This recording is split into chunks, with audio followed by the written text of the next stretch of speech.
Bismillahirrahmanirrahim. Alhamdulillahi Rabbil Alamin. Wassalatu wassalamu ala rasulihil amin. Sayyidina wa habibina Muhammad. Wa ala alihi wa sahbihi ajma'in. Amma ba'd. Assalamualaikum warahmatullahi wabarakatuh.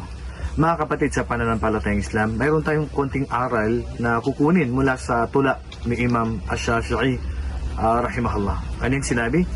Yukhatibun as-safihu bikulli qubhin. Kapag kinausap ka ng isang taong mangmang o nakikipagdebate sa iyo, ang taong walang alam sa Islam, talagang iinsultuhin ka niya, mumurahin ka niya.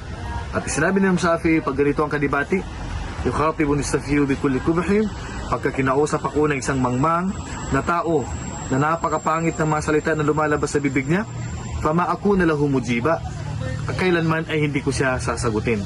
Yazidu safahatan, pero ang kanyang pagiging kamangmangan ay mas lalong nagdadagdag.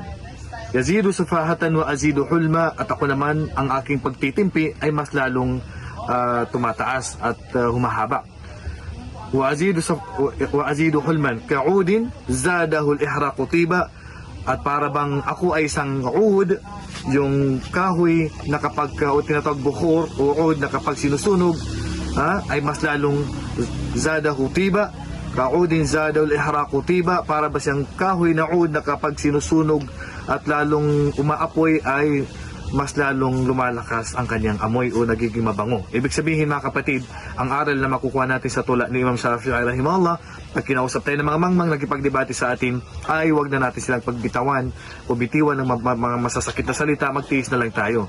At yan ang katangian ng Allah na sinabi ng Allah sa mga mananampalataya, wa idha khatabahumul jahiluna qalu salama, na kapag sila ay kinakausap ng mga taong mga mangmang, sila ay nagsasalita ng malumanay, mahinahon, at hindi sila nagsasalita ng masasakit at ibinabalik nila ang mga masasakit na sinasabi ng mga kausap nila. So ganyan po ang katangian ng isang mananampalatayang Muslim, ang magtiis at huwag magbitaw ng masasakit at nagmumura saka sa mga mangmang dahil hindi niya sila kapantay.